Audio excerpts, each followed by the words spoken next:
Assalamualaikum warahmatullahi wabarakatuh. Apa kabar sahabat Al-Fatah yang dimuliakan Allah?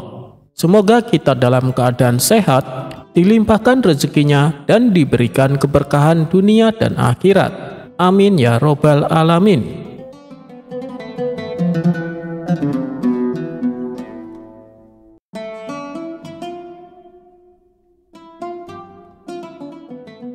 Di pinggiran kota Baghdad, hidup seorang pria yang dikenal sangat dermawan.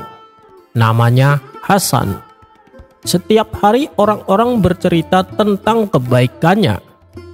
Dia pernah memberikan sepatu barunya kepada pengemis yang kedinginan. Dia pernah membagi seluruh hasil kebunnya ke anak yatim. Wah, dialah pahlawan kampung kita. Namun, ada satu sifat unik Hasan.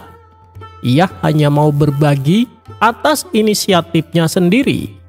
Begitu ada yang meminta secara langsung, ia justru menolak. Maaf, saya tidak bisa bantu. Saya tidak suka diminta-minta. Kalau mau, tunggu saya yang memberi. Saya hanya memberi dari hati, bukan karena diminta. Orang-orang mulai bingung. Apakah dia dermawan atau justru pelit dengan gaya elegan? Masalah mulai timbul ketika seorang kakek tua buta yang biasa lewat depan rumahnya memohon bantuan. Wahai Hasan, bantu aku membeli tongkat baru. Tongkatku sudah patah, pinta si kakek.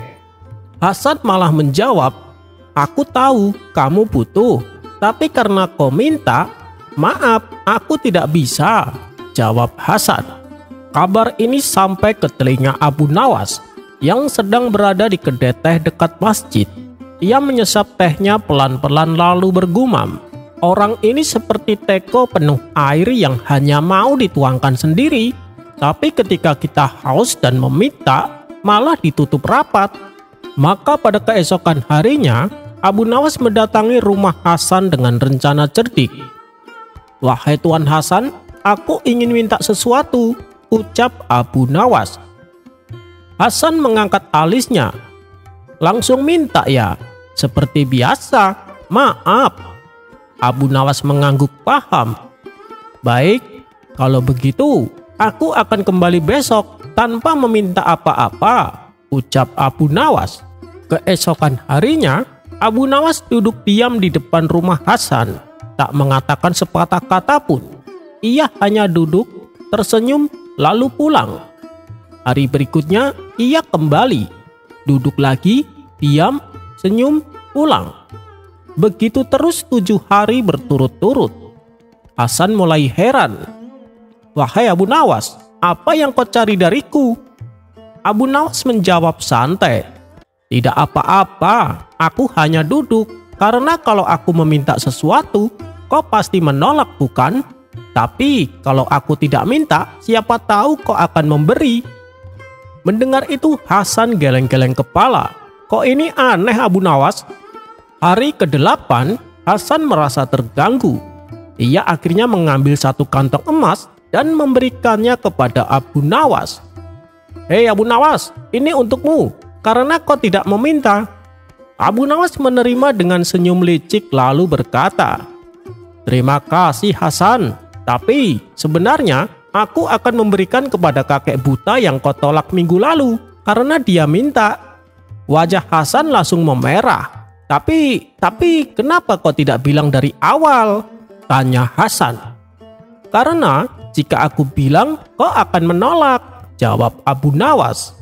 Itulah kenapa orang seperti kakek itu tidak mendapatkan bantuan darimu. Bukan karena kau tak mampu, tapi karena hatimu terkurung oleh ego. Dan pada keesokan harinya Hasan berubah. Ia mulai belajar untuk berbagi bukan hanya saat ingin, tapi juga saat diminta oleh yang benar-benar membutuhkan. Dan sejak saat itu di rumah Hasan berdiri sebuah papan kayu bertuliskan, berbagilah ketika mampu, jangan tunggu inspirasi, karena lapar tak bisa menunggu momen artistik. Abu Nawas lewat dan tertawa. Akhirnya teko itu terbuka juga.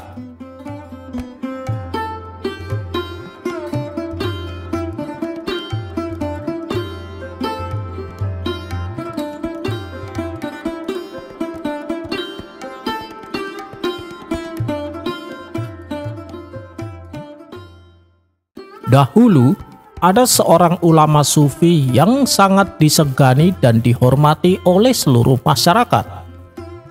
Ulama sufi tersebut bernama Syekh Jalaluddin Rumi.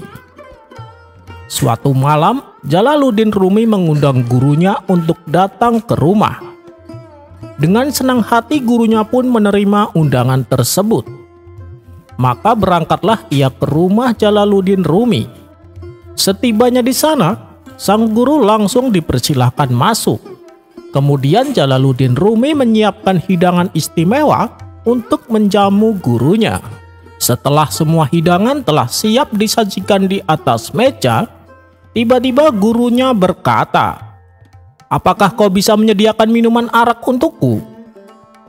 Tentu saja Jalaluddin Rumi kaget mendengarnya.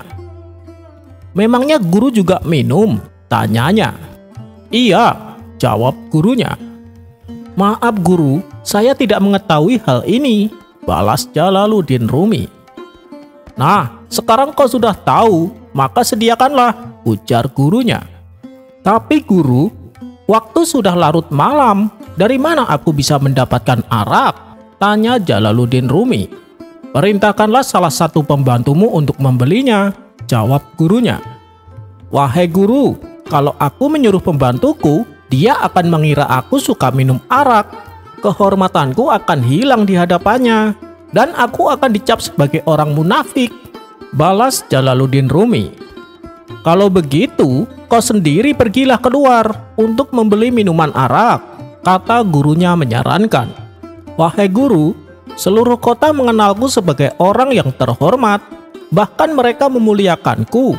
Bagaimana mungkin aku keluar membeli arak?" balasnya. "Kalau kau memang muridku, kau harus menyediakan apa yang aku inginkan.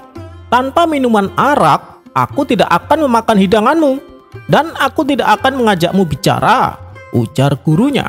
Karena kecintaan pada gurunya, akhirnya Jalaluddin Rumi menuruti permintaannya. Kemudian ia mengenakan jubah panjang untuk menyembunyikan botol arak yang akan dibelinya. Maka pergilah ia ke pemukiman kaum Nasrani.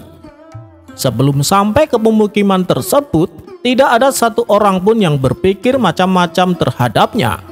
Tapi begitu ia masuk ke pemukiman kaum Nasrani, beberapa warga menjadi terkejut, dan akhirnya mereka mengikutinya dari belakang. Keterkejutan mereka semakin bertambah manakala mereka melihat Jalaluddin Rumi memasuki sebuah kedai penjual arak.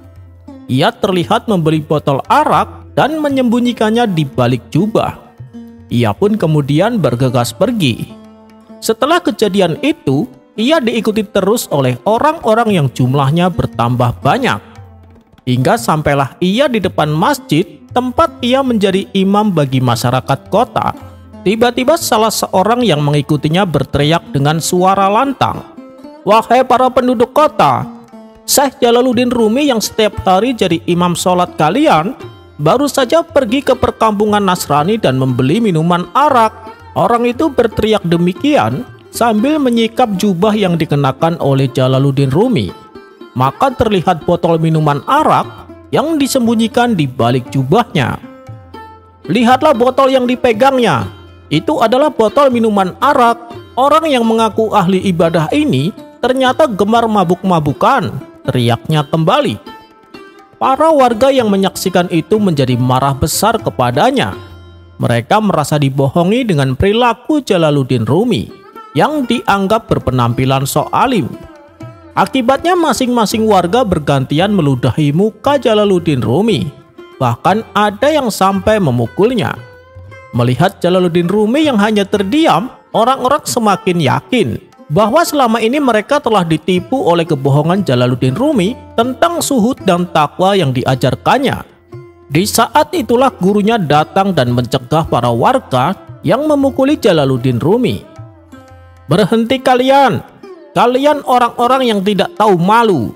Kalian telah menuduh seorang alim dan faqih dengan tuduhan minuman arak. Ketahuilah bahwa yang ada di botol itu adalah cuka untuk bahan masakan," kata gurunya. Namun salah satu warga masih mengelak dan bicara menantang. "Itu bukan cuka, itu arak. Aku lihat dengan mata kepalaku sendiri.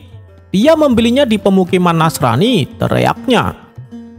Kemudian, untuk meredam situasi yang semakin memanas, gurunya mengambil botol arak yang sedang dipegang oleh Jalaluddin Rumi.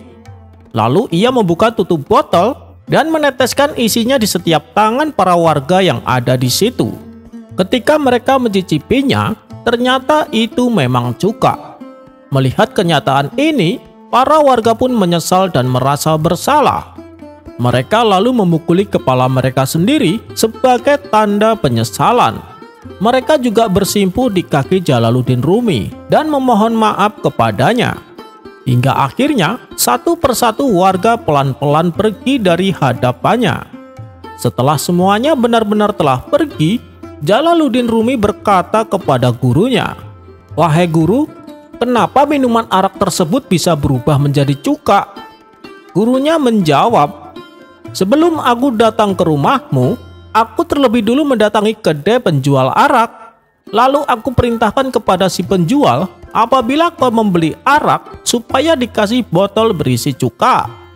Kemudian Jalaluddin Rumi berkata, "Wahai guru, malam ini Anda membuatku terjerumus ke dalam masalah besar, sampai aku harus menodai kehormatanku dan mencemarkan nama baikku sendiri di depan umatku. Sebenarnya apa yang sedang Anda ajarkan kepadaku?" Kemudian gurunya menjawab, "Agar kau mengerti bahwa kehormatan umat dan wibawa yang kau banggakan ini hanyalah hayalan semata. Kau pikir penghormatan orang-orang adalah sesuatu yang abadi. Padahal kau lihat sendiri, hanya karena dugaan satu botol minuman saja, semua penghormatan orang itu langsung sirna. Mereka yang tadinya menghormatimu dan memuliakanmu, kini berbalik justru meludahimu, membukuli kepalamu, dan hampir saja membunuhmu. Inikah penghormatan yang selama ini kau bangga-banggakan dan perjuangkan, yang akhirnya akan lenyap hanya dalam sesaat? Maka mulai hari ini, berhentilah untuk mencari penghormatan dari sesama manusia, dan bersandarlah hanya kepada Allah semata." Setelah mendengar penuturan gurunya, Syekh Jalaluddin Rumi mendapatkan pelajaran yang sangat berharga. Wallahu a'lam bishawab.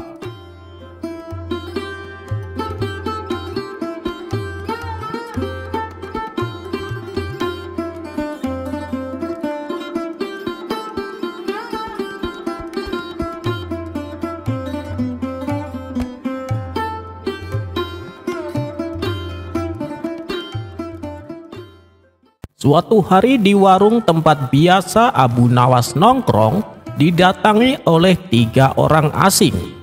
Mereka mengaku sebagai pemburu yang handal, dan tujuannya ke kota Baghdad adalah mencari tantangan baru dalam berburu.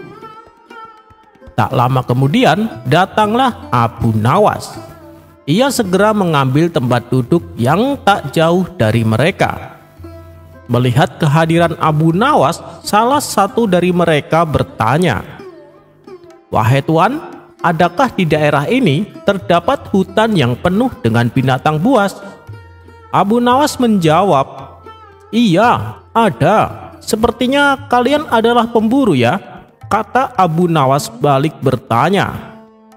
"Benar tuan, kami adalah pemburu handal yang terkenal," jawab mereka. "Oh, pengalaman apa yang paling berkesan selama kalian berburu?"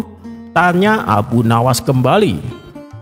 Kemudian pemburu pertama menjawab, "Ketika aku di dalam hutan, aku pernah diserang beruang hingga senjataku terjatuh. Terpaksa aku melawan dengan tangan kosong, dan si beruang berhasil aku taklukkan." Pemburu kedua tak mau kalah. "Ketika aku di dalam hutan, aku bertemu dengan seekor singa yang besar. Sebelum dia menyerangku, aku terlebih dahulu menyerangnya. Aku gigit dia sampai mati terkapar." Pemburu ketiga berkata, "Aku juga pernah bertarung dengan macan.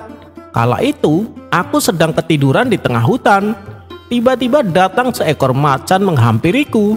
Ketika dia loncat menerkam, aku patahkan kedua tangan dan kakinya. Ia pun menjadi lumpuh sampai sekarang." Setelah mendengar pengakuan mereka, Abu Nawas hampir tak kuasa menahan tawanya. "Wah, tak kusangka kalian bertiga adalah pemburu yang handal.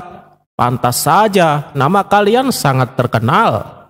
Tapi sayang, aku tak suka berburu," tutur Abu Nawas. "Kenapa Tuan? Berburu itu mengasihkan. Meskipun nyawa taruhannya, tapi ada kepuasan tersendiri," sahut mereka. "Apanya yang mengasihkan? Aku pernah bertemu 3 hewan tersebut sekaligus," ujar Abu Nawas. "Maksud Tuan?" tanya mereka. "Aku pernah menghadapi beruang, singa, dan macan secara bersamaan," jelas Abu Nawas.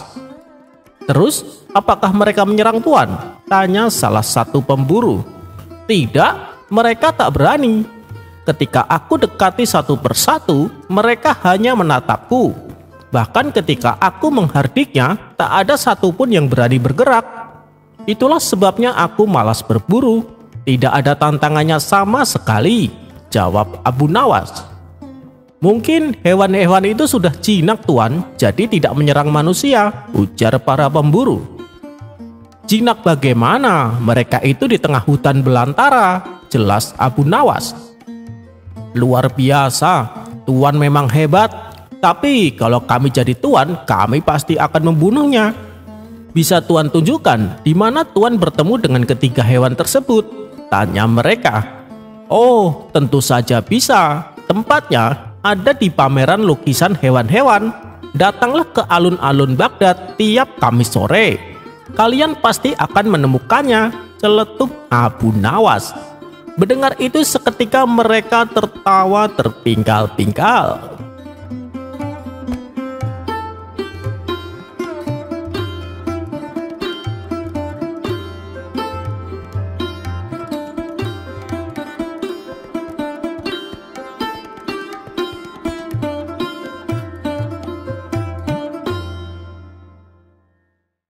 Ada-ada saja akal Abu Nawas untuk membuat Baginda Raja tak berkutik, manakala dirinya tak sanggup menjalankan tugasnya. Seperti pada kisah berikut ini. Diceritakan, suatu hari Baginda Raja perintahkan Abu Nawas untuk membelikan seekor sapi yang gemuk. "Sekarang, pergilah ke pasar dan segera bawakan ke hadapanku seekor sapi yang besar dan gemuk," titah Baginda Raja.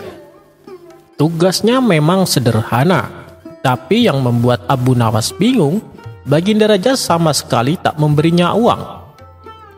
Padahal untuk membeli sapi yang diinginkan tentulah sangat mahal harganya, yaitu sekitar 100 dinar. Sedangkan Abu Nawas sendiri tak memiliki uang sebanyak itu. Dalam hati ia pun berkata, "Paduka Raja pasti sengaja ingin mengerjai aku," pikir Abu Nawas. Tapi namanya saja Abu Nawas, ia tak pernah kehilangan akal cerdiknya. Telah lama berpikir, Abu Nawas akhirnya mendapat sebuah ide yang cemerlang. Ia pun segera berangkat pergi ke pasar. Sesampainya di sana, ia mendapati seorang penjual sapi sedang tertidur pulas di samping sapi miliknya. Abu Nawas kemudian membangunkan dengan tangan meraba-raba. Si penjual sapi bangun dari tidurnya, dan ternyata dia adalah seorang yang buta. Melihat hal itu, Abu Nawas langsung memanfaatkannya. "Hei kawan, apakah kau tahu bahwa sapi yang kau jual ini adalah sapi ajaib? Sapi ini bisa berbicara, tapi hanya kepada orang-orang yang jujur." Mendengar perkataan Abu Nawas, si penjual sapi tak langsung percaya begitu saja. Tetapi Abu Nawas meyakinkan bahwa yang dikatakannya adalah benar. Karena penasaran, si penjual sapi tersebut bertanya kepada sapi miliknya, "Apakah benar kau bisa berbicara?" Abu Nawas yang berpura-pura menjadi sapi menjawab, "Iya, saya bisa berbicara, tapi hanya kepada orang-orang yang jujur saja." Mendengar suara sapi, penjual itu terkejut dan bertanya, "Apakah ini benar suara sapi atau suaramu, Abu Nawas?" Abu Nawas menjawab, "Saya tidak berbohong, itu tadi adalah suara sapimu. itu berarti menandakan kamu adalah orang yang jujur. Mendapat sanjungan dari Abu Nawas, si penjual sapi pun tersenyum dan mulai mempercayainya. Jika kamu benar-benar bisa berbicara, beritahu saya, berapakah harga yang pantas untukmu? Tanya si penjual kepada sapi miliknya. Dengan bersuara layaknya suara sapi, Abu Nawas menjawab, harga yang pantas untuk saya adalah 5 dinar. Mendengar itu, penjual tersebut langsung menawarkan sapinya dengan harga 5 dinar kepada Abu Nawas. Tentu saja Abu Nawas dengan senang hati menerimanya. Setelah berhasil memperoleh sapi dengan harga murah, Abu Nawas membawa sapinya ke istana dan mempersembahkan kepada Baginda Raja. Wahai Abu Nawas, bagaimana kau bisa membeli sapi itu? Ini kan harganya mahal. Jangan-jangan kau pinjam uang sama kawanmu? Tanya Baginda Raja. Tidak, Paduka yang mulia, saya membelinya pakai uang saya sendiri, jawab Abu Nawas. Lalu dari mana kau dapatkan uang sebanyak itu? Tanya Baginda Raja penasaran. Saya membelinya dengan harga 5 dinar, Paduka, jawab Abu Nawas. Spontan Baginda Raja terkejut. Bagaimana bisa kau mendapatkan sapi yang begitu besar hanya dengan harga 5 dinar? Tanya Baginda Raja. Kemudian Abu Nawas menceritakan bagaimana caranya dia bisa membeli sapi dengan harga yang sangat murah. Seketika Baginda Raja tertawa terpingkal-pingkal mendengar cerita Abu Nawas tersebut. Baiklah Abu Nawas, ini uang 200 dinar untukmu sebagai hadiah karena berhasil mendapatkan sapi yang besar, kata Baginda Raja. Setelah Abu Nawas menerima uangnya, ia segera kembali menemui penjual sapi yang buta itu. Kawan, ini 100 dinar untuk bayar sapimu, kata Abu Nawas. Tapi bukankah tadi kamu sudah membayarnya? Balas si penjual sapi. Sudah, terima saja dan jangan banyak tanya, ujar Abu Nawas. Si pemilik sapi pun dengan senang hati menerimanya. Sementara Abu Nawas pulang ke rumah dengan membawa sisa uang 100 dinar.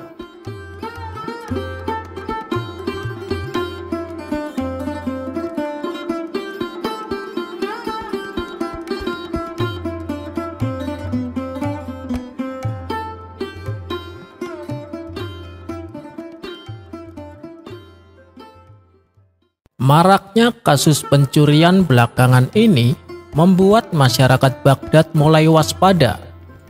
Di antaranya dengan mengadakan ronda malam. Hingga pada suatu malam, giliran Abu Nawas yang mendapat tugas untuk ronda. Sialnya orang-orang yang dijadwalkan piket bersamanya tak ada satupun yang berangkat. Dengan terpaksa Abu Nawas hanya seorang diri menjalankan tugas rondanya. Ia pun duduk sendirian di pos jaga sambil mengamati keadaan di sekelilingnya. Kala itu angin malam terasa dingin sampai menusuk tulang. Untungnya Abu Nawas membawa bekal selimut untuk menghangatkan badan. Setelah waktu menunjukkan tengah malam, Abu Nawas tak kuasa menahan rasa kantuknya. Dengan posisi telentang dan tangan kanan menutupi mata, ia pun akhirnya ketiduran sampai menjelang pagi. Dan saat ia terbangun, ternyata para warga sudah berkumpul di hadapannya. Ini semua salah Abu Nawas, dia harus bertanggung jawab, teriak salah satu dari mereka. Abu Nawas yang tak tahu menahu dengan yang telah terjadi, menjadi bingung dan penasaran. Ada apa ini? Kenapa saya disalahkan? Tanya Abu Nawas. Kemudian mereka menceritakan bahwa tadi malam telah terjadi aksi pencurian. Kamu dapat piket ronda, tapi malah enak-enak tidur. Mana tanggung jawabmu? Tanya mereka penuh kecewa. Karena terus-menerus disalahkan, Abu Nawas akhirnya buka suara. Siapa bilang aku ketiduran? Justru aku sudah mengejar pencurinya, protes Abu Nawas. Mengejar pencuri? Dengan posisi telentang dan menutup mata dengan tanganmu, kau bilang mengejar pencuri? Mengejar bagaimana? Tanya mereka kesal. Kalian jangan salah paham. Posisi tanganku memang menutup mata. Saya justru sedang menjaga matahari agar tidak terbit terlebih dahulu, supaya aku berhasil menangkap pencurinya. Tapi kalian malah membangunkanku. Karena matahari sudah terbit, akhirnya si pencuri sudah kabur dan aku tidak berhasil mengejarnya, kata Abu Nawas beralasan.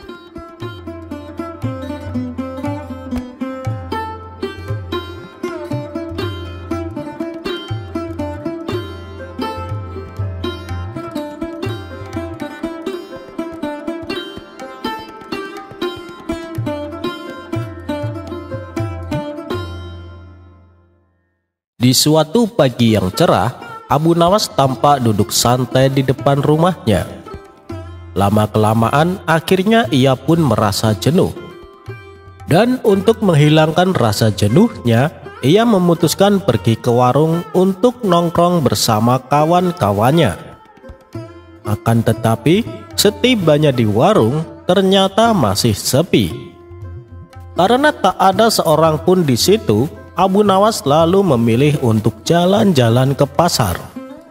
Sesampainya di pasar, Abu Nawas berjalan ke sana kemari hingga sampailah ia ke pasar hewan. Di situ Abu Nawas melihat ada seekor keledai yang tampak kesakitan. Karena merasa kasihan, ia berniat membeli keledai tersebut. Maka Abu Nawas pun menghampiri penjualnya. Setelah transaksi selesai, Abu Nawas lalu mengikat tali pada leher si keledai dan menariknya untuk dibawa pulang. Saat Abu Nawas di tengah perjalanan, ternyata ia telah diawasi oleh 2 orang pencuri. Abu Nawas tak menyadari kalau dirinya sedang diikuti oleh kedua pencuri tersebut.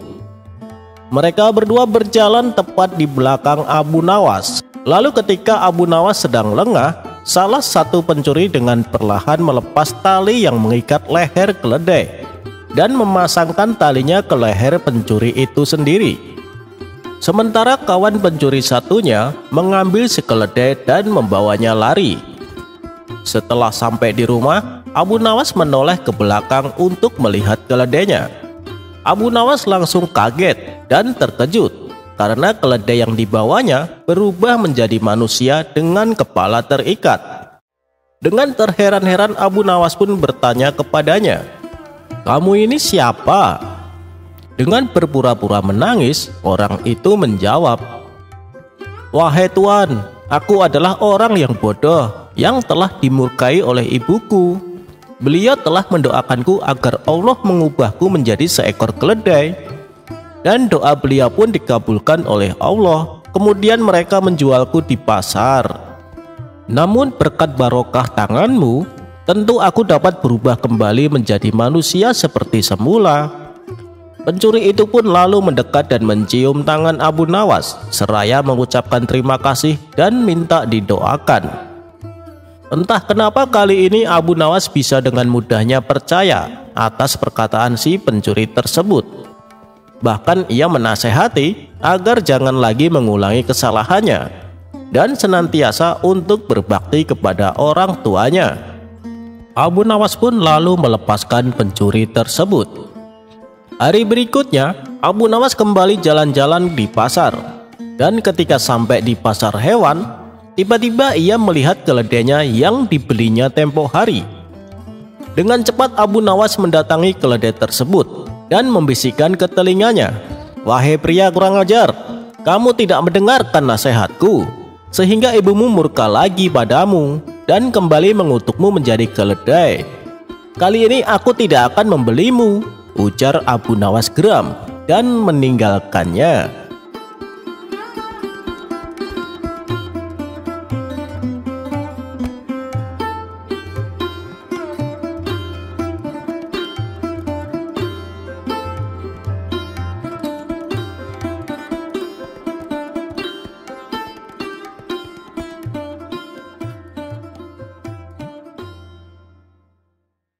Meskipun sudah diperingatkan berkali-kali oleh Abu Nawas, Abu Jahil masih saja tidak menghilangkan kebiasaan buruknya.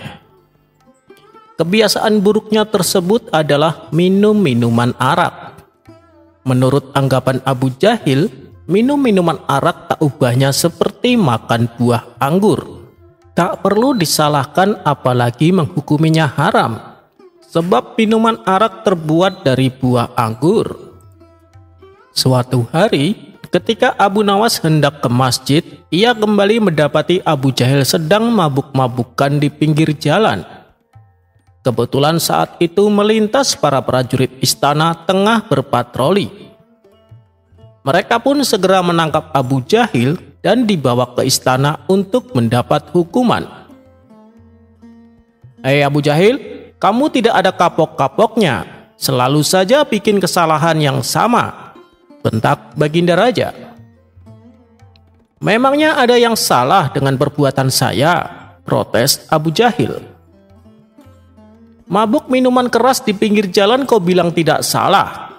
Secara hukum agama saja sudah diharamkan, masih saja mengaku tidak salah," hardik Baginda Raja. "Ampun Paduka yang mulia, sebelumnya izinkan saya membela diri," pinta Abu Jahil. "Silakan, apa pembelaanmu?" kata Baginda Raja. "Saya akan membuktikan kalau minuman arak itu halal. Paduka tentunya sudah tahu, pembuatan minuman arak dari buah anggur dicampur air yang dikeringkan di bawah sinar matahari. Sekarang saya mau bertanya, apakah haram memakan buah anggur?" tanya Abu Jahil. "Itu tidak haram," jawab Baginda Raja. "Apakah haram jika setelah makan anggur kemudian minum air?" tanya Abu Jahil. "Itu juga tidak haram," jawab Baginda Raja. "Terus bagaimana jika setelah saya makan anggur dan minum air, lalu saya duduk di bawah sinar matahari?" tanya Abu Jahil. "Itu juga tidak ada masalah," jawab Baginda Raja.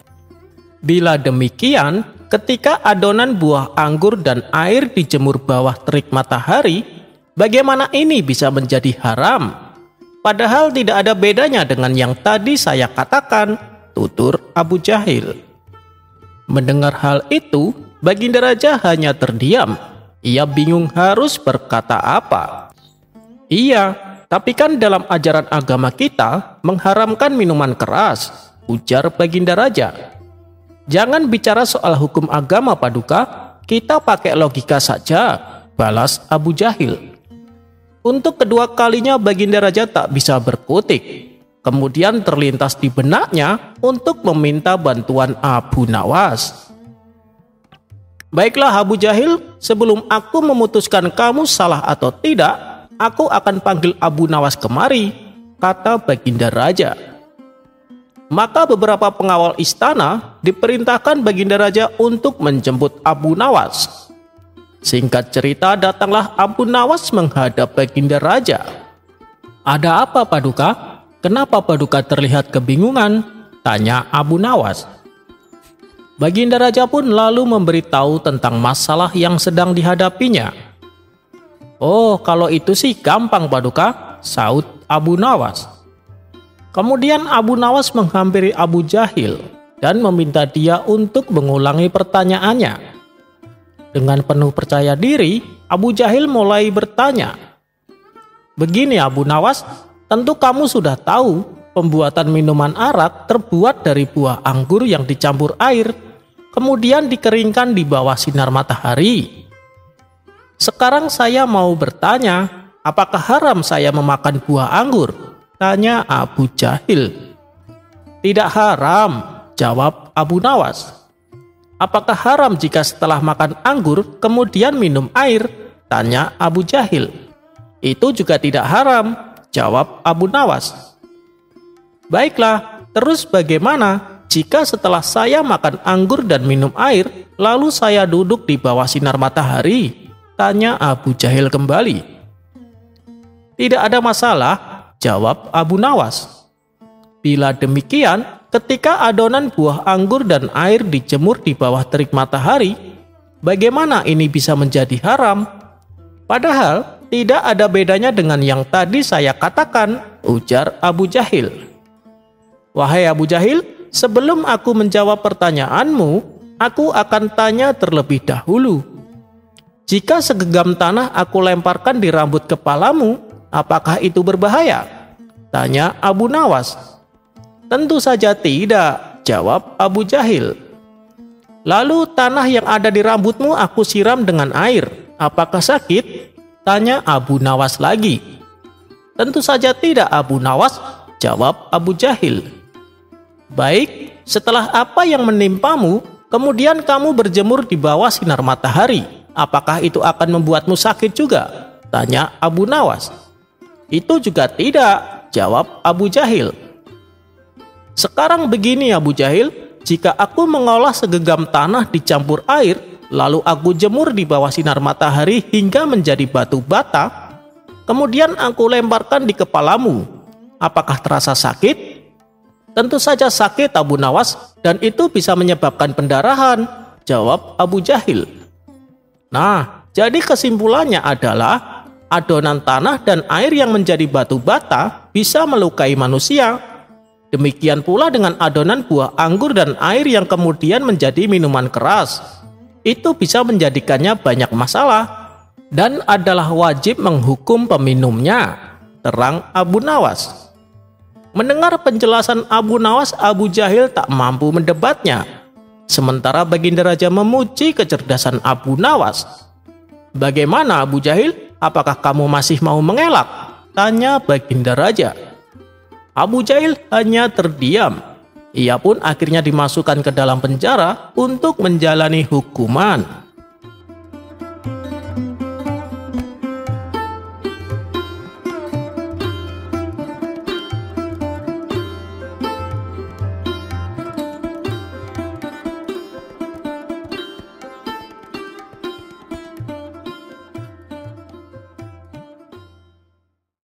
Pernah suatu kali, ada seorang yang merasa paling pandai berargumen ingin mengajak debat Abu Nawas.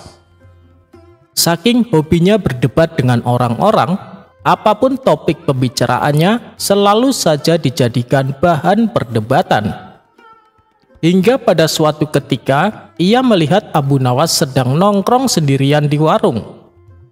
Orang tersebut langsung menghampiri Abu Nawas dengan tujuan ingin mengajaknya berdebat. Tanpa basa-basi, orang itu langsung berkata, "Wahai Abu Nawas, menurutmu nasib itu apa?"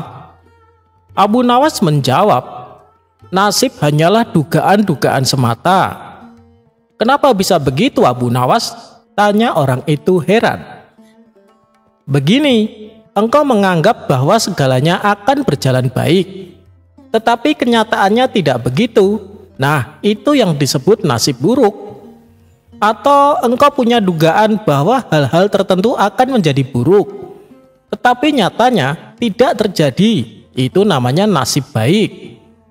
Dan apabila engkau punya dugaan bahwa sesuatu akan terjadi atau tidak terjadi, kemudian engkau kehilangan firasat atas apa yang akan terjadi, dan akhirnya engkau beranggapan bahwa masa depan tidak dapat ditebak ketika engkau terperangkap di dalamnya, maka engkau namakan itu nasib." Mendengar penjelasan Abu Nawas yang agak jelimet, orang itu pun hanya bengong. Ia pun mengurungkan niatnya untuk mengajak berdebat dan berlalu meninggalkan Abu Nawas.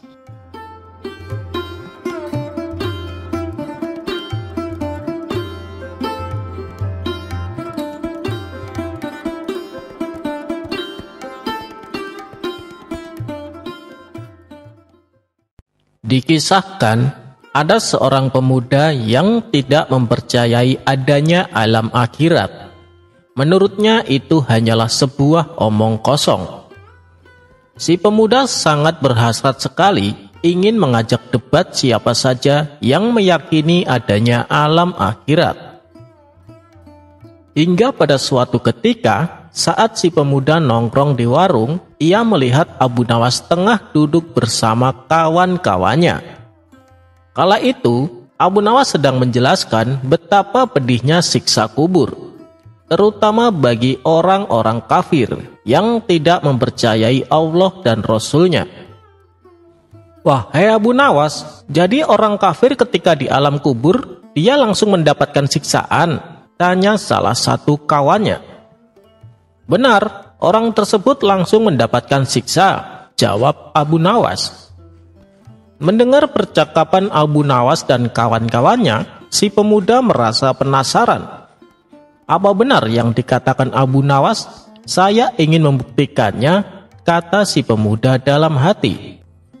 Ia pun segera meninggalkan warung dan pergi menuju pemakaman orang kafir. Sesampainya di sana, si pemuda mendekati salah satu makam dan menempelkan telinganya ke tanah kuburan.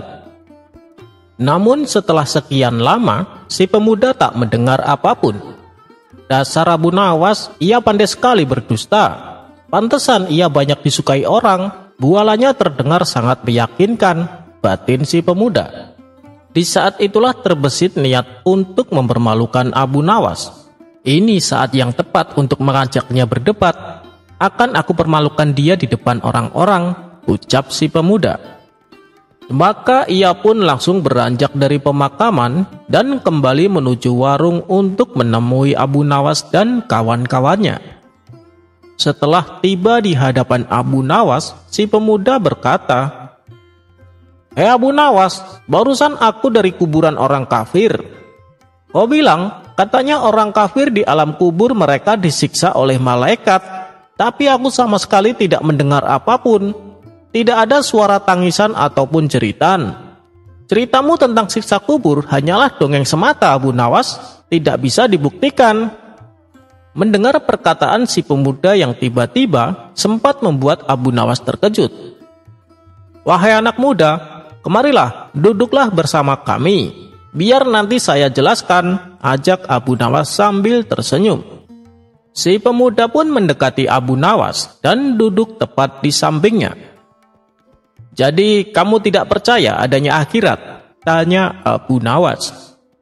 "Aku sama sekali tidak percaya. Coba buktikan kalau akhirat itu ada," tantang si pemuda. "Jadi kamu juga tidak percaya dengan adanya siksa kubur?" tanya Abu Nawas kembali. "Tentu saja aku tidak percaya. Kan tadi sudah aku bilang, aku barusan dari kuburan orang kafir yang katanya sedang disiksa. Tapi sama sekali aku tidak mendengar teriakan mereka," jawab si pemuda. "Wahai anak muda, ada yang perlu kamu ketahui, bahwa antara alam dunia, alam kubur, dan alam akhirat itu dimensinya berbeda-beda. Tidak mungkin bergabung menjadi satu," terang Abu Nawas. "Itu sih hanya alasanmu saja Abu Nawas, karena kamu tidak bisa membuktikan ucapanmu," balas si pemuda. "Baiklah, saya akan bertanya kepadamu.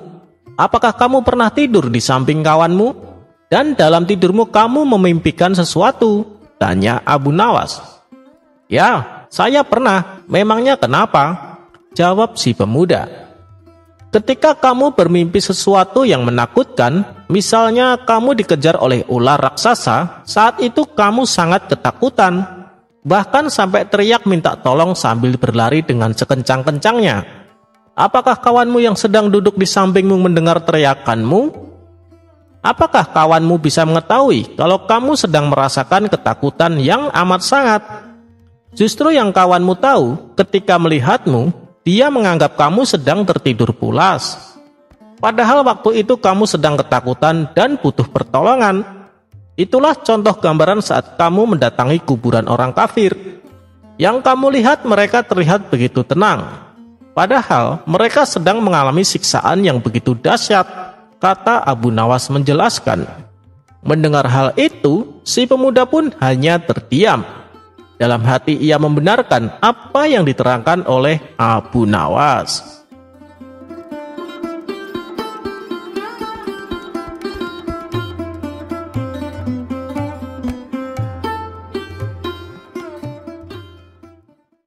Dikisahkan Abu Nawas mempunyai tetangga baru, di mana tetangganya itu di halaman rumahnya terdapat pohon apel.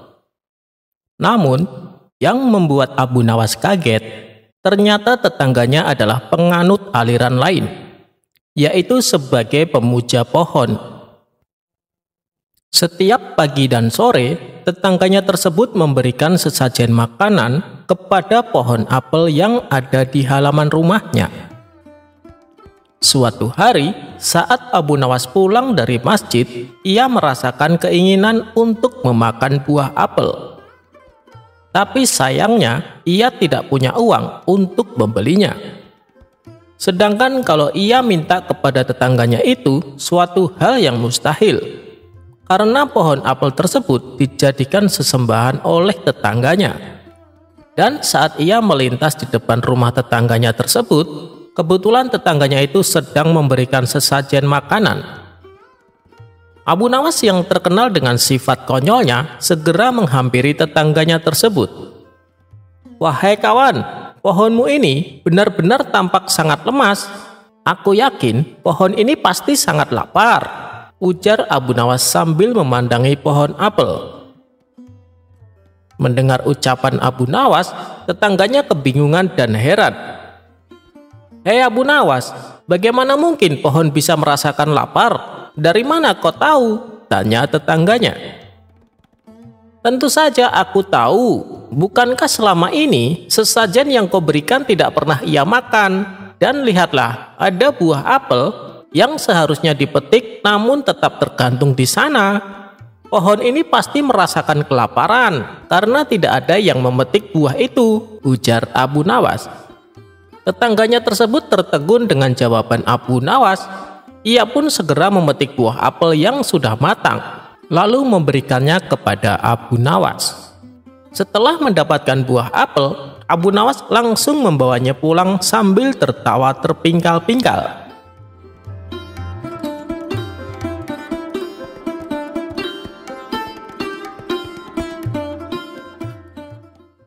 Abu Nawas dan anak nakal.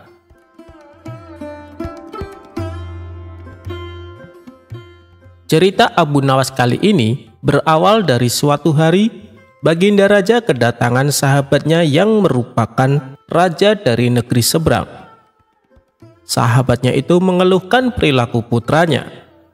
Sang raja negeri seberang menceritakan bahwa anaknya sangat malas dan enggan disuruh belajar. Lalu, yang lebih parah lagi, si anak bandelnya kelewat batas. Ia lebih suka melalui waktunya untuk bermain dan tidur. Manakala setiap kali sang raja mendatangkan guru untuk mengajari, si anak malah menertawakannya, bahkan seringkali dilecehkan dan diabaikan. Hal ini membuat guru-guru yang mengajar memilih berhenti. Mereka tidak mampu menghadapi sifat putra raja negeri seberang yang nakal tersebut. Padahal sang raja berharap kelak putranya sanggup mewarisi kerajaan untuk generasi berikutnya. Kenapa tidak kau titipkan saja kepada Abu Nawas?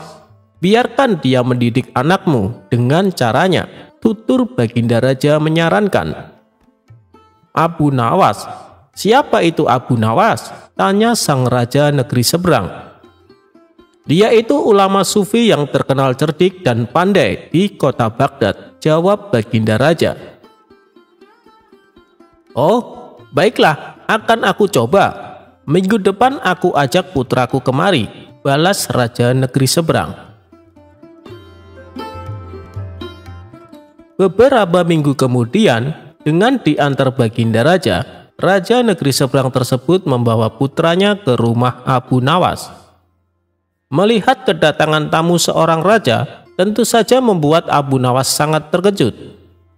"Ampun Paduka yang mulia, ada gerangan apa? Tiba-tiba Paduka datang kemari?" tanya Abu Nawas.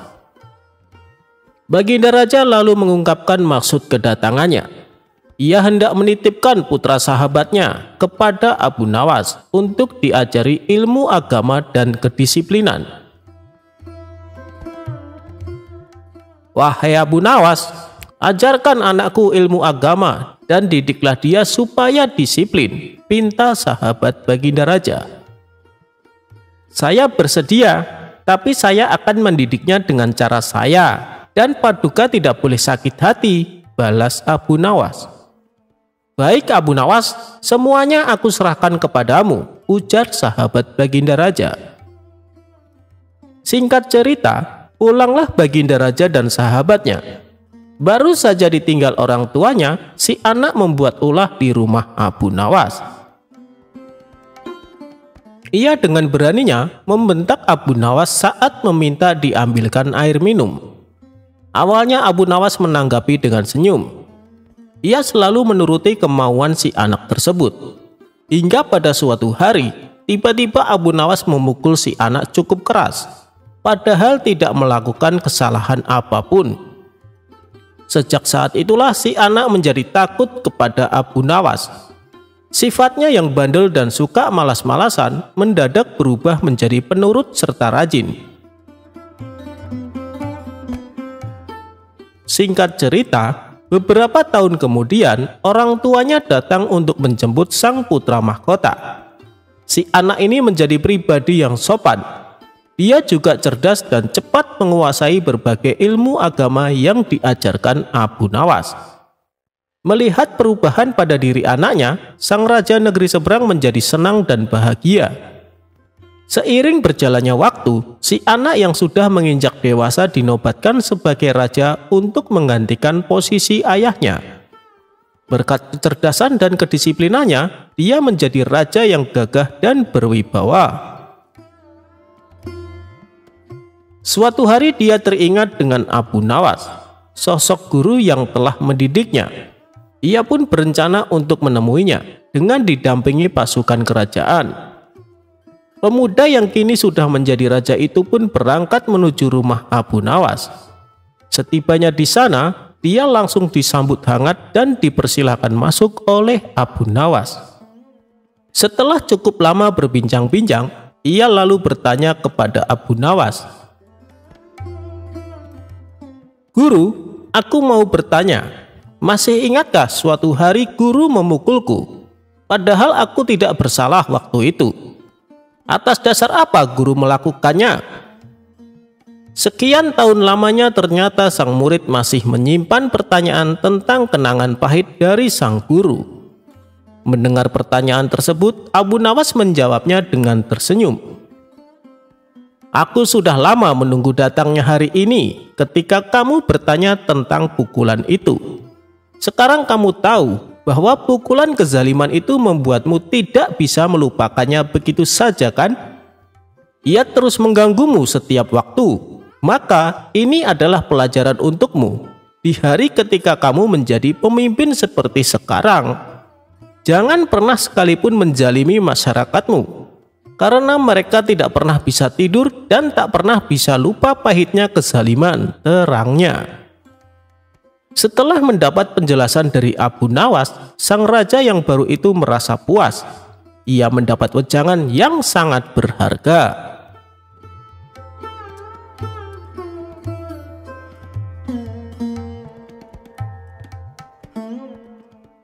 Abu Nawas dan kabar besok kiamat. Diceritakan, Abu Nawas memiliki hewan peliharaan. Di samping memiliki keledai sebagai tunggangannya, ia juga memelihara seekor kambing yang sangat gemuk dan besar.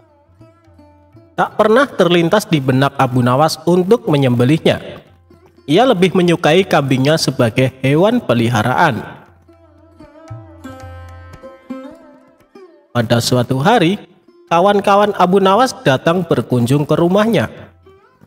Saat memasuki halaman rumah, mereka melihat kambing peliharaan Abu Nawas yang diikat di samping rumah. Abu Nawas menyambut hangat kawan-kawannya itu, dan setelah mengobrol, salah satu kawannya berkata kepada Abu Nawas, "Kambing punyamu hebat sekali Abu Nawas, gemuk dan sehat. Bagaimana kalau kita berpesta dan sembelih saja kambing itu?" usul kawan lainnya. "Ya, aku setuju, dagingnya pasti enak dan lezat," timpal kawan satunya. Mendengar perkataan teman-temannya, Abu Nawas mencoba mengelak. "Kambingku itu tidak terlalu gemuk, belum begitu besar," kata Abu Nawas beralasan. Bagaimanapun, Abu Nawas sangat menyayangi kambingnya. Ia tidak sampai hati kalau sampai disembelih. "Hei Abu Nawas, apa kamu tidak dengar kabar kalau besok akan kiamat?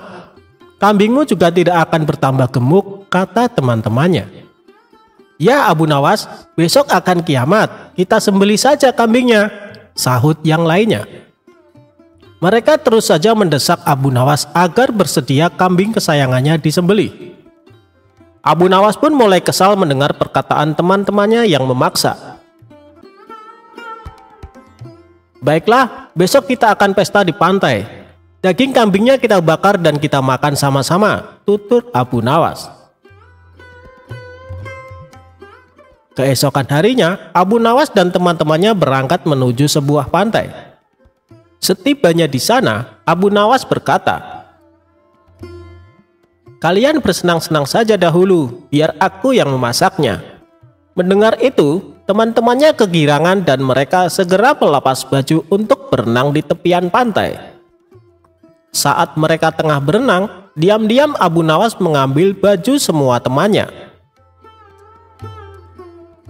Abu Nawas pun mulai menyembelih kambing dan mengulitinya. Lalu ia membakar semua baju temannya untuk memanggang daging kambing tersebut.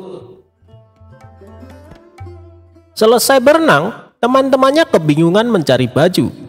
"Hei Abu Nawas, kamu melihat baju kami tidak?" tanya temannya. "Oh iya, tadi aku waktu kesini lupa membawa kayu bakar. Sebagai gantinya, aku bakar baju kalian untuk memanggang daging kambing ini," ujar Abu Nawas. "Kamu gila ya Abu Nawas? Masa kami pulang dalam keadaan telanjang?" ucap mereka. "Percayalah padaku, kalian sudah tidak akan membutuhkan baju, karena kata kalian hari ini akan kiamat bukan?" timpal Abu Nawas. Teman-temannya hanya bisa bengong mendengar jawaban Abu Nawas. Mereka tak mungkin memarahi Abu Nawas, karena yang dilakukan Abu Nawas akibat perkataan mereka sendiri. Setelah selesai makan, mereka terpaksa pulang tanpa memakai baju. Dan di sepanjang perjalanan, mereka ditertawakan oleh para warga yang melihatnya.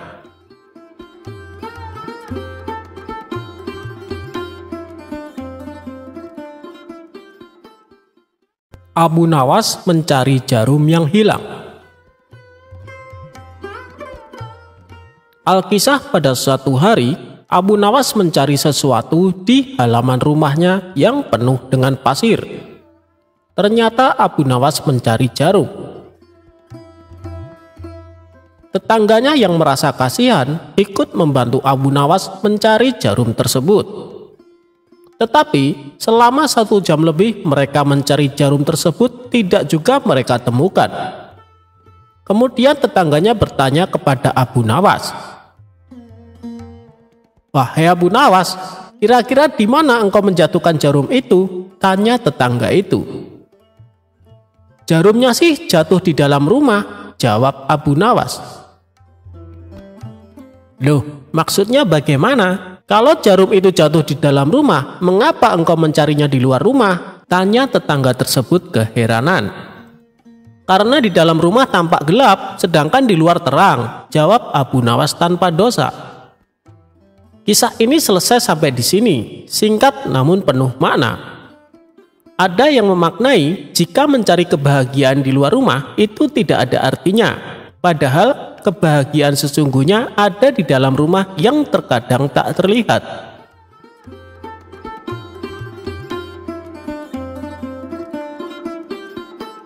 Abu Nawas bikin utusan Baginda Raja tak bisa buang air besar.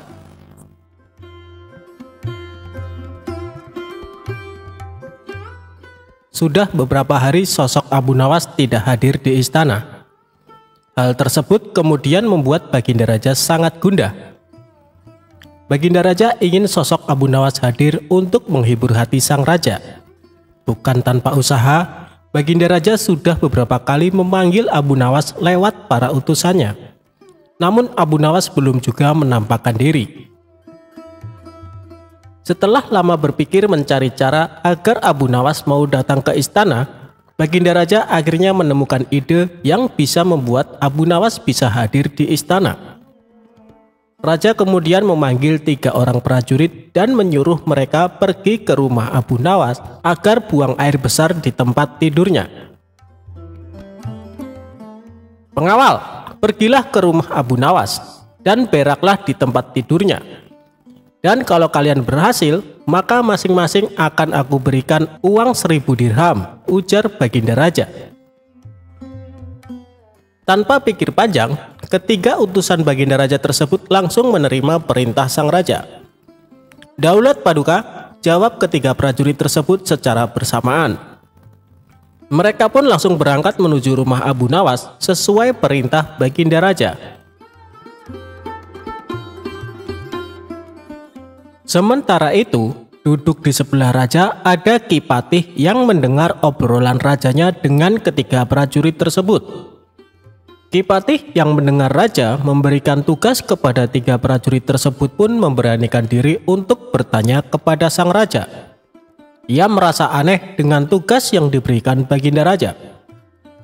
"Maaf Paduka, bukankah tugas yang diberikan itu tampak aneh dan menghina?" tanya Patih. "Patih, memang benar, tapi itulah siasatku agar Abu Nawas segera hadir ke istana," jawab Baginda Raja. "Apakah gerangan rencana Baginda?" tanya Ki Patih belum paham. "Nanti kamu akan segera mengetahuinya. Sekarang kamu ikutilah ketiga anak buahmu itu dan intailah mereka, lalu sampaikan kepada Abu Nawas. Bila dia berhasil menggagalkan tugas pengawalnya, maka Abu Nawas akan aku beri uang 3000 dirham dan sekaligus ia boleh memukul utusanku itu," kata Baginda Raja. Prajurit tiba di rumah Abu Nawas. Dengan perasaan yang masih bingung, Patih segera melaksanakan perintah raja. Dia segera berkemas dan menuju ke rumah Abu Nawas. Para prajurit Baginda Raja yang sudah berangkat lebih dulu akhirnya tiba di rumah Abu Nawas. Tanpa basa-basi, ketiganya langsung mengetuk pintu rumah Abu Nawas. Tak lama setelah itu, Abu Nawas pun membukakan pintu dan bertemu ketiga utusan Baginda Raja. "Kami diutus oleh Baginda Raja untuk buang air besar di tempat tidurmu. Karena ini perintah raja, kamu tidak boleh menolak," kata salah satu prajurit. "Saya sama sekali tidak keberatan. Silahkan saja kalau kalian mampu melaksanakan perintah raja," jawab Abu Nawas dengan santai. "Betul?" tanya prajurit raja memastikan. "Ya, silahkan saja," sahut Abu Nawas. Abu Nawas mengawasi orang-orang itu beranjak ke tempat tidurnya dengan perasaan geram yang sudah ia tahan. Berak di tempat tidurku. Betul-betul kelewatan," gumam Abu Nawas dalam hati. Tak mau ranjang tidurnya dikotori, Abu Nawas memutar otaknya untuk mencari cara agar para utusan Baginda Raja tersebut mengurungkan niatnya. Setelah berpikir beberapa saat, Abu Nawas akhirnya menemukan cara untuk menggagalkan tugas para utusan tersebut. Pada saat utusan itu hendak bersiap-siap buang air besar, mendadak Abu Nawas berkata di balik jendela kamar, "Hei para utusan raja, ada yang lupa saya sampaikan kepada kalian," kata Abu Nawas. "Apa itu?" tanya salah satu utusan raja. "Saya ingatkan supaya kalian jangan melebihi perintah Baginda Raja. Jika kalian melanggar, saya akan pukul kalian dengan sebuah pentungan besar, dan setelah itu saya akan laporkan kepada Baginda bahwa kalian melanggar perintahnya," jelas Abu Nawas. Dengan cekatan, Abu Nawas segera mengambil sebatang kayu besar yang ada di dapur rumahnya. Abu Nawas kemudian berlari kembali ke kamarnya dengan membawa pentungan kayu besar yang ia ambil di dapur rumahnya. "Hei, apa maksudmu tadi Abu Nawas?" tanya salah satu utusan. "Ingat, perintah raja hanya buang air besar saja dan tidak boleh lebih dari itu," jawab Abu Nawas. "Ya, benar," jawab utusan raja. "Aku ulangi lagi, hanya buang air besar saja, tidak boleh lebih. Ingat, tidak boleh kencing, tidak boleh buka celana, tidak boleh cebok, hanya buang air besar saja," tegas Abu Nawas. "Mana mungkin? Itu tidak mungkin, kami juga harus buka celana dan kencing," jawab salah satu utusan. "Aku akan pukul kalian sekeras-kerasnya jika kalian melanggar perintah raja," sahut Abu Nawas. Ketiga utusan Baginda Raja tersebut hanya bisa saling pandang kebingungan dengan ucapan Abu Nawas. Di tengah kebingungan tersebut, tiba-tiba ada suara memanggil Abu Nawas. Rupanya suara tersebut datang dari Ki Patih yang memang diutus Baginda Raja untuk mengawasi ketiga utusannya. Melihat keberadaan Ki Patih, Abu Nawas dan ketiga utusan raja segera berkumpul untuk menemui suara tersebut. Aku sudah mendengar perdebatan kalian. Baginda Raja memang memerintahkan para utusan untuk berak di tempat tidurmu. Jika 3 orang ini sanggup, mereka masing-masing akan mendapatkan 1000 dirham. Jika mereka gagal, maka mereka boleh engkau pukul sesuka hatimu, kata Ki Patih. Oh, begitu. Lalu hadiah dari Baginda untukku berapa, tuanku? Tanya Abu Nawas. Sekarang juga engkau boleh menghadap Baginda Raja untuk menerima 3000 dirham, jawab Ki Patih. Mendengar jawaban Ki Patih, Abu Nawas dibuat kaget serta gembira. Sebelum menghadap Baginda Raja, Abu Nawas kembali mengambil pentungannya lalu mengejar ketiga utusan raja yang hampir buang air besar di ranjangnya. Ketiga utusan tersebut lari terbirit-birit. Ki Patih dan Abu Nawas dibuat tertawa terpingkal-pingkal dengan tingkah ketiga utusan tersebut. Abu Nawas, Baginda Raja sangat yakin engkau dapat mengatasi masalah ini. Baginda memang menginginkan kehadiranmu di istana untuk menghibur hatinya yang saat ini sedang gundah gulana, jelas Ki Patih.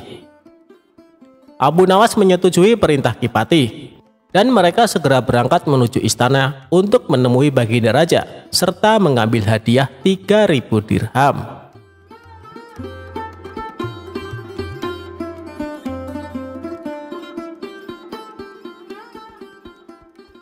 Abu Nawas bisa tahu warna angin.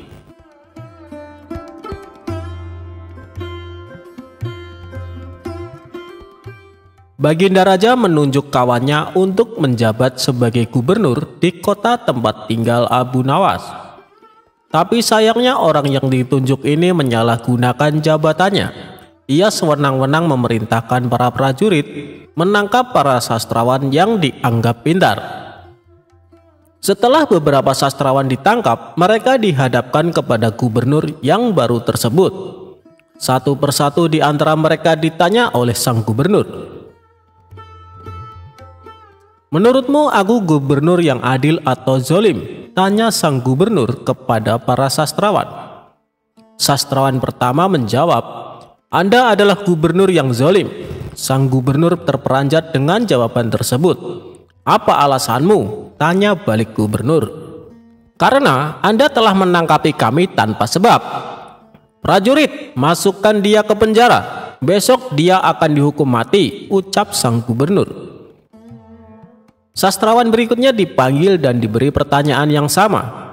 Menurutmu, aku gubernur yang adil atau zolim? Tanya gubernur. Tuanku adalah gubernur yang adil, jawab sastrawan kedua.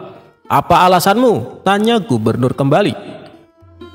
Karena tuanku sangat memperhatikan rakyat, jawab sastrawan tersebut. Kau pembohong. Prajurit, masukkan dia ke penjara. Besok dihukum mati, ujar gubernur. Begitulah seterusnya apabila dijawab adil atau zolim, sang gubernur tetap memberikan hukuman mati. Kemudian beberapa sastrawan yang belum tertangkap mendatangi rumah Abu Nawas. Tolonglah kami Abu Nawas, beberapa kawan kami dijatuhi hukuman mati, kata para sastrawan penuh khawatir. Abu Nawas pun terkejut mendengarnya. Kenapa gubernur melakukan itu? Bagaimana ceritanya? Tanyanya heran. Kami sendiri tidak tahu Abu Nawas. Tanpa sebab, gubernur yang baru itu menangkapi para sastrawan di kota kita. Lalu mereka ditanya satu persatu. Apakah dia gubernur yang adil atau zolim? Bila jawabannya zolim, maka akan dihukum mati. Jika jawabannya adil, juga tetap dihukum mati, kata mereka menjelaskan. Pasti gubernur sakit, dia sudah tidak waras, ucap Abu Nawas. Itulah kenapa kami ke sini Abu Nawas, kami mendatangimu agar kau menyelamatkan kawan-kawan kami. Sebab rencananya besok mereka akan dihukum mati, ungkap para sastrawan. Baiklah, aku akan ke istana gubernur. Sekarang juga kalian pulanglah, ucap Abu Nawas. Sesampainya di sana, Abu Nawas langsung menghadap gubernur. Melihat kehadiran Abu Nawas, gubernur langsung emosi. "Ngapain kau datang ke istanaku?" tanya dia. "Aku mendengar kabar Anda menyuruh beberapa prajurit menangkapi para sastrawan pintar di kota ini. Tapi kenapa aku tidak ditangkap? Aku sangat tersinggung," jawab Abu Nawas. "Oh, jadi kau menganggap dirimu bagian dari mereka?" tanya gubernur. "Tentu saja, masyarakat di kota ini tahu siapa aku. Aku adalah sastrawan terpandai di kota ini," balas Abu Nawas. "Baiklah, Algojo, tangkap Abu Nawas dan penggal lehernya," perintah gubernur. "Tunggu dulu, sebelum leherku dipenggal, perintahkan Algojomu agar jangan sampai merusak rambutku. Sebab aku baru saja keluar dari tukang cukur," timpal Abu Nawas. Mendengar itu, gubernur langsung tertawa. "Itulah jiwa kesatria yang aku kagumi darimu. Aku mengampunimu, Abu Nawas," kata gubernur. "Bolehkah aku meminta satu permintaan?" tanya Abu Nawas. "Apa permintaanmu? Katakan saja," jawab gubernur. "Aku juga minta pengampunan untuk kawan-kawanku," pinta Abu Nawas. Sejenak gubernur terdiam lalu berkata kepada Abu Nawas, "Aku akan mengabulkan permintaanmu, tapi ada syaratnya. Kau harus bisa menjawab 3 pertanyaanku." "Baik gubernur, aku siap menjawabnya," sahut Abu Nawas. "Menurutmu, aku gubernur yang adil atau zolim?" tanya dia. "Tuan bukan gubernur yang adil, bukan pula gubernur yang zolim. Orang-orang yang zolim itu adalah kita, sedangkan Tuan adalah pedang keadilan yang membalas kezaliman," jawab Abu Nawas. "Luar biasa, jawabanmu sungguh menakjubkan Abu Nawas," ujar sang gubernur. "Sekarang pertanyaan kedua, mana yang lebih bermanfaat, matahari atau bulan?" tanya gubernur. "Matahari terbit di siang hari bersamaan dengan terangnya dunia. Maka menurutku matahari kurang bermanfaat. Sementara bulan terbit di waktu malam yang menerangi dunia dan menjadikannya seperti siang. Maka menurutku manfaat bulan lebih besar," ujar Abu Nawas. Gubernur pun tertawa dengan jawaban Abu Nawas. Memang nyeleneh tapi masuk akal. "Baiklah Abu Nawas, sekarang pertanyaan terakhir. Menurutmu warna angin itu apa?" tanyanya. "Warna angin itu merah," jawab Abu Nawas dengan enteng. "Apa alasanmu?" tanya gubernur lagi. "Kalau kita masuk angin lalu badan dikerok, pasti akan muncul warna merah di badan. Itu menunjukkan kalau anginnya sedang keluar. Berarti warna angin adalah merah," jawab Abu Nawas menerangkan. Untuk kedua kalinya gubernur dibuat tertawa terpingkal-pingkal. "Kamu memang cerdik Abu Nawas. Kau mendapatkan apa yang kau inginkan. Ternyata apa yang dikatakan Baginda Raja tentangmu memang benar," tutur gubernur. Abu Nawas spontan kaget mendengar nama Baginda Raja disebut. "Maksud Tuan bagaimana?" tanya Abu Nawas penasaran. "Jadi begini, sebelum aku ditugaskan kemari, Baginda Raja memberitahu kalau di kota ini banyak sastrawan pintar, dan di antara sastrawan yang paling cerdik adalah kau. Aku berniat memanggil mereka untuk diberi hadiah. Tapi sebelumnya aku ingin mengerjai dulu. Ternyata kau malah datang untuk membantu mereka. Dan ini adalah suatu kesempatan bagiku untuk menguji kecerdasanmu," cerita gubernur. "Jadi hukuman mati yang Tuan berikan hanya berpura-pura?" tanya Abu Nawas kaget. "Benar Abu Nawas, aku hanya ingin mengerjai mereka sebelum memberikan hadiah," jawab gubernur. Abu Nawas pun terdiam sejenak. "Kurang ajar, ternyata aku masuk perangkapnya. Tunggu saja pembalasanku nanti," ungkapnya dalam hati.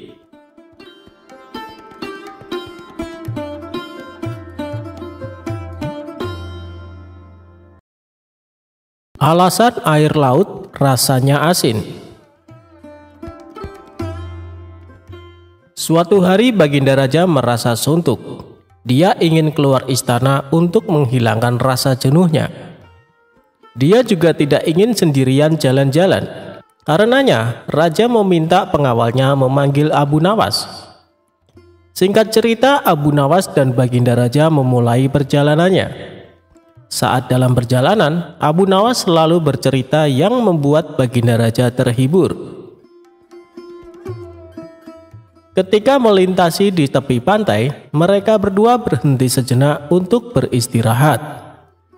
Baginda Raja lalu membasuh muka dan tangannya dengan air laut. Langsung terbesit dalam benaknya akan sebuah pertanyaan. "Abu Nawas, menurutmu kenapa air laut itu asin?" tanya Baginda Raja.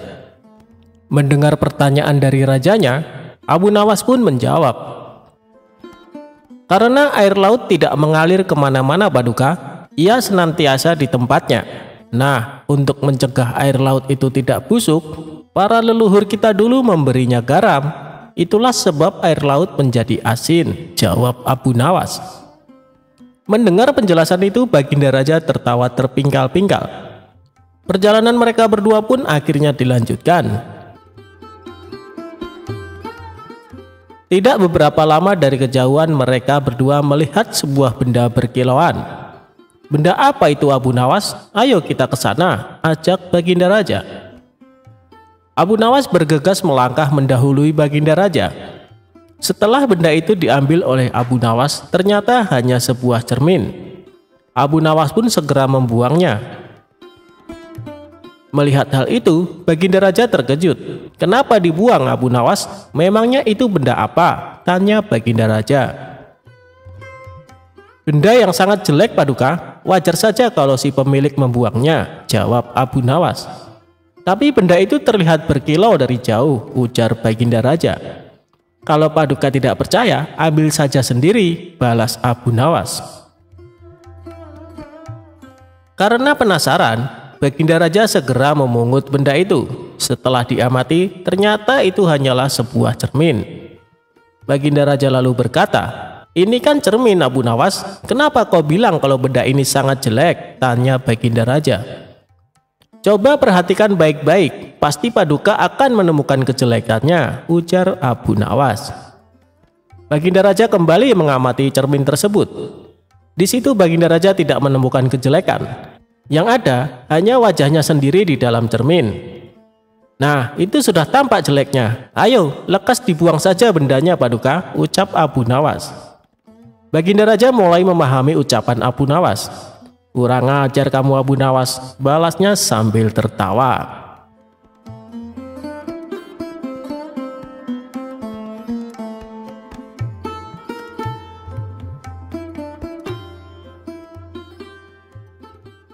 Abu Nawas dan buah anggur. Pada suatu hari, hakim di istana telah wafat karena suatu penyakit. Raja menyuruh orang yang dikenalnya menjadi hakim baru di istana. Semua orang mengira hakim tersebut akan kejam dan bengis kepada para rakyat. Tak lama kemudian, hakim baru datang ke istana. Beberapa rakyat yang melihat hal tersebut pun datang ke istana dengan membawakan buah sebagai tanda selamat. Hakim bertanya kepada seluruh rakyat yang datang, "Di mana Abu Nawas?" "Kami tidak tahu Tuan Hakim," jawab salah satu rakyat. Kemudian setelah selesai dari istana, beberapa orang memberitahu Abu Nawas mengenai hakim baru. Setelah mengetahui hal tersebut, Abu Nawas pergi ke istana dengan membawa buah-buahan di atas nampan. Sayangnya, ketika di jalan semua buahnya jatuh menggelinding. Abu Nawas berusaha mengambil semua buah-buahannya. Karena cukup kesal dan lelah, Abu Nawas memakan semua buah-buahan hingga tersisa satu butir buah. Satu butir buah tersebut dibawanya ke istana. Dan hakim baru yang melihat Abu Nawas menyambutnya dengan hangat. Kemudian Abu Nawas mempersembahkan satu butir buah yang dia bawa. Dengan hal itu, ternyata hakim malah senang. "Meskipun hadiahmu sederhana, kamu berhak menerima hadiah yang besar dariku," ucap hakim. Hakim kemudian meminta prajurit untuk memberikan satu kantong uang yang banyak. Abu Nawas senang dengan pemberian hakim baru. Kemudian dia kembali pulang ke rumah. Sesampainya di rumah, Abu Nawas menceritakan semuanya kepada istrinya. Setelah diberitahu, istrinya menyarankan Abu Nawas untuk memberikan buah yang lebih banyak lagi kepada Hakim agar mendapatkan uang yang banyak. Keesokan harinya, Abu Nawas membawa buah nanas di keranjang yang telah dia persiapkan. Saat di jalan, Abu Nawas bertemu dengan temannya. "Kamu mau kemana, Abu Nawas?" tanya temannya. "Aku mau ke istana bertemu dengan Tuan Hakim," jawab Abu Nawas. "Apakah nanas yang kau bawa itu untuk Tuan Hakim?" tanya temannya. "Ya, tentu," kata Abu Nawas. Teman Abu Nawas menyarankan dia untuk memberikan buah anggur saja agar lebih pantas diterima oleh hakim baru. Abu Nawas setuju dengan saran temannya. Kemudian dia pergi ke pasar untuk membeli anggur terbaik di sana. Akhirnya sampailah Abu Nawas ke istana dan hakim baru menyambutnya dengan hangat. Setelah mengetahui buah yang dibawa Abu Nawas, hakim sangatlah marah. "Kamu tahu kan saya paling benci dengan buah anggur?" ucapnya penuh dengan emosi. Kemudian hakim meminta prajurit untuk melempari buah anggur ke Abu Nawas. Ketika dilempari buah anggur, Abu Nawas malah berkata, "Alhamdulillah." Mendengar ucapan Abu Nawas berkali-kali, hakim merasa heran. Kemudian dia bertanya kepada Abu Nawas, "Abu Nawas, kenapa kamu terus mengucapkan Alhamdulillah ketika dilempari buah anggur?" tanya hakim. "Begini Tuan Hakim, awalnya aku ingin membawa satu keranjang buah nanas untuk Tuan Hakim. Untungnya ada temanku yang menyarankan untuk membawa buah anggur saja. Bayangin coba kalau buah nanas yang dilemparkan bisa benjol kepala saya," jawab Abu Nawas cengengesan. Mendengar jawaban Abu Nawas, hakim terpingkal-pingkal mendengarnya. Kemudian dia diperbolehkan kembali pulang ke rumah.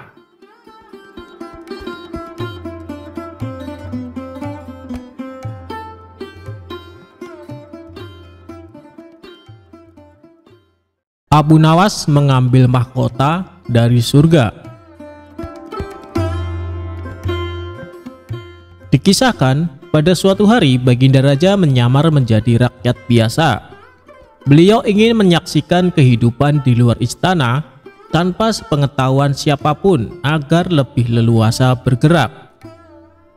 Baginda mulai keluar istana dengan pakaian yang amat sederhana, agar tidak terlihat seperti seorang raja oleh rakyatnya. Ketika raja sampai di sebuah perkampungan, beliau melihat beberapa orang berkumpul. Setelah Baginda mendekat, ternyata seorang ulama sedang menyampaikan kuliah tentang alam barzah. Kemudian ada pertanyaan dari seseorang yang datang dan bergabung di tempat itu. Ia bertanya kepada ulama tersebut, "Kami menyaksikan orang kafir pada suatu waktu dan mengintip kuburnya.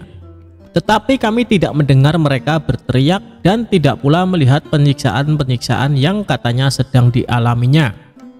Maka bagaimana cara membenarkan sesuatu yang tidak sesuai dengan yang dilihat mata?" tanya orang itu. Ulama itu berpikir sejenak, kemudian ia berkata, "Untuk mengetahui yang demikian itu harus dengan panca indera yang lain. Ingatkah kamu dengan orang yang sedang tidur? Dia kadangkala bermimpi dalam tidurnya digigit ular, diganggu dan sebagainya. Ia juga merasa sakit dan takut ketika itu, bahkan memekik dan keringat bercucuran pada keningnya. Ia merasakan hal semacam itu seperti ketika tidak tidur. Sedangkan engkau yang duduk di dekatnya menyaksikan keadaannya seolah-olah tidak terjadi apa-apa.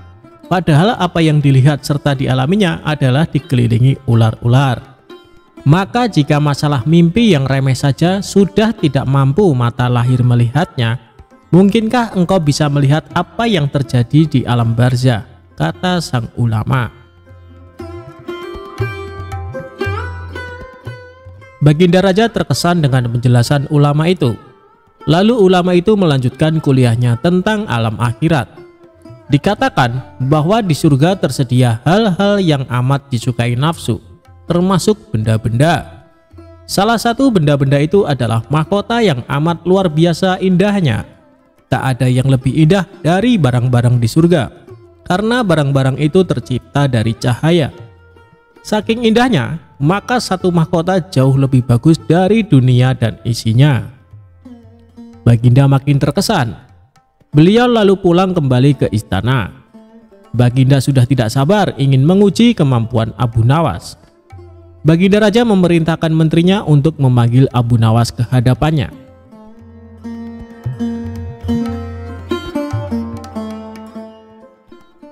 Singkat cerita, Abu Nawas pun menghadap Baginda Raja. "Aku menginginkan engkau sekarang juga berangkat ke surga. Kemudian bawakan aku sebuah mahkota surga yang katanya tercipta dari cahaya itu. Apakah engkau sanggup, Abu Nawas?" tanya Baginda Raja. "Sanggup, Paduka yang mulia," kata Abu Nawas langsung menyanggupi apa yang mustahil dilaksanakan olehnya itu. "Tetapi Baginda harus menyanggupi pula satu syarat yang akan hamba ajukan," kata Abu Nawas dengan percaya diri. "Sebutkan syarat itu," kata Baginda Raja. "Hamba mohon Baginda menyediakan pintunya agar hamba bisa memasukinya," kata Abu Nawas. "Pintu apa?" tanya Baginda belum mengerti. "Pintu alam akhirat," jawab Abu Nawas. "Apa itu?" tanya Baginda ingin tahu. "Kiamat, wahai Paduka yang mulia. Masing-masing alam mempunyai pintu. Pintu alam dunia adalah liang peranakan ibu. Pintu alam barzah adalah kematian. Dan pintu alam akhirat adalah kiamat," jelas Abu Nawas kepada Baginda Raja. "Surga berada di alam akhirat. Bila Baginda masih tetap menghendaki hamba mengambil sebuah mahkota di surga, maka dunia harus kiamat terlebih dahulu," lanjut Abu Nawas. Mendengar penjelasan Abu Nawas, Baginda Raja terdiam. Di sela-sela kebingungan Baginda Raja, Abu Nawas bertanya lagi kepada Baginda Raja.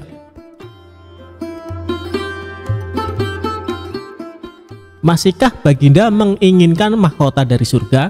tanya Abu Nawas. Baginda Raja tidak menjawab. Beliau diam 1000 bahasa. Sejenak kemudian Abu Nawas mohon diri karena Abu Nawas sudah tahu jawabannya.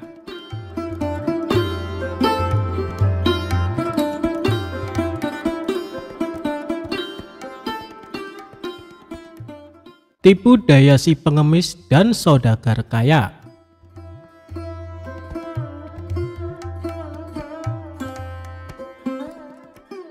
Abu Nawas terlahir pada tahun 747 Masehi.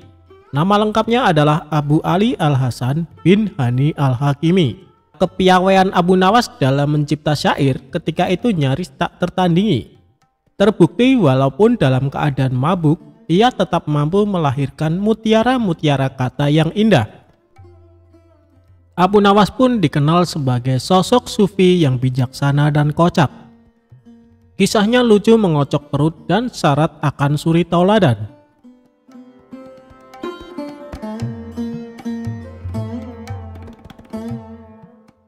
Al-Kisah, seorang saudagar kaya di Baghdad membuat sayembara berendam semalam di kolam air yang terkenal sangat dingin. Bagi siapa saja yang mampu berendam akan mendapat hadiah 10 dirham. Konon banyak sekali yang mencoba dan hanya mampu bertahan sepertiga malam. Hingga datanglah seorang pengemis yang juga mencoba sayembara sang saudagar kaya.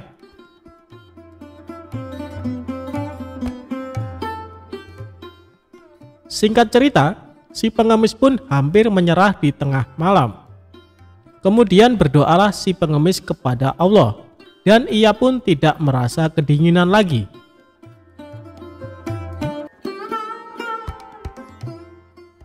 Menjelang pagi, anak si pengemis mendatangi sang ayah karena khawatir dan menyalakan api di tepi kolam air, menemani si pengemis. Waktu sayembara pun berakhir. Pengemis bangkit dari kolam dan mendatangi sang saudagar kaya untuk meminta upahnya. Terjadilah perdebatan antara si pengemis dan sang saudagar. Aku tidak mau membayar karena anakmu membuat api di tepi kolam. Kamu pasti tidak merasa kedinginan, ujar sang saudagar. Panas api itu tidak sampai ke badan saya. Selain apinya jauh, saya kan berendam di dalam air. Bagaimana bisa api masuk ke dalam air? Sanggah si pengemis. Sang saudagar kaya bersikukuh tak ingin memberi hadiah. Lalu berceritalah si pengemis kisah pilunya kepada Abu Nawas. Abu Nawas mengatakan bahwa hadiah si pengemis akan datang esok hari.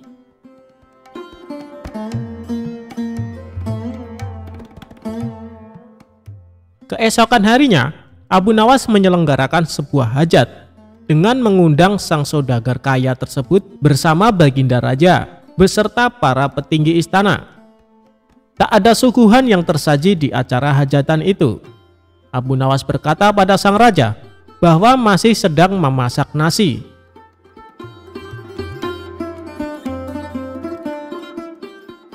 Setelah tak sabar menunggu, akhirnya sang raja dan saudagar kaya menghampiri Abu Nawas. "Hei Abu Nawas, mengapa kau mengipas-kipas api di bawah pohon?" tanya Baginda Raja. "Ya tuanku, hamba sedang memasak nasi," jawab Abu Nawas. Baginda Raja kebingungan bukan kepalang karena Abu Nawas memasak nasi tanpa periuk nasi di atas api. Abu Nawas mendongakkan kepala sembari memberitahu keberadaan periuk nasi di atas pohon yang jauh dari api. Abu Nawas pun menjelaskan kisah sang pengemis sebagai perbandingan atas apa yang dilakukannya, bahwa api tidak bisa menanak nasi dengan periuk di atas pohon. Demikian, api di tepi kolam tidak akan menghangatkan air kolam. Akhirnya Baginda Raja memerintahkan saudagar kaya tersebut memberi upah si pengemis sebesar 100 dirham.